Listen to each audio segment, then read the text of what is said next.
back to my vlog! At ngayon, pupunta tayo sa GC office ng Doha kasi nandoon si Boss Joe. Malapit lang naman sa bahay yung office kahit na medyo na late ako pero okay lang naman, may naabutan pa naman ng konti. At ito na yung office namin at ngayon, andito na tayo sa loob. Medyo maliit lang yung conference pero okay lang, at least nakaabot at nakita ko, nakapakinig ako ng mga magagandang balita na galing kay Boss Joe.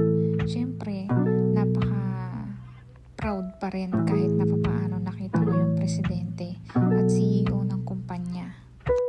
Thank you, Boss Joe, sa pagpunta niyo sa Doha, Qatar. Siyempre, hindi mawawala yung mga picture-picture natin dyan. Talagang inabangan ko si Boss Joe dyan talaga.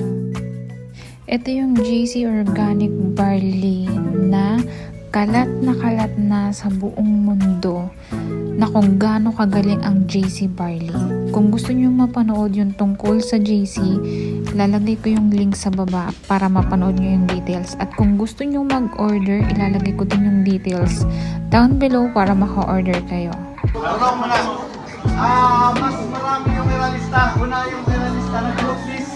Dito. Dito na. Narinig ko yung aralista mo na yung nagpapapicture. Siyempre, alam mo, privilege na yun na makakapagpapicture ka sa Vice President and CEO Boss Joe, di ba?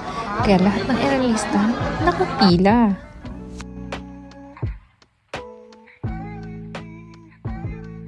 Nakita niyo yung dami ng tao nagkakagulo, magkaroon lang ng picture sa Presidente and CEO ng kumpanya si Boss Joe.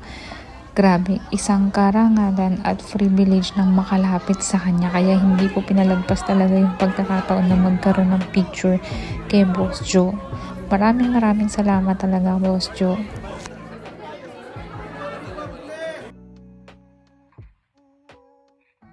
Siyempre, dahil paalis na si Boss Joe, magpapabati muna tayo sa aralista.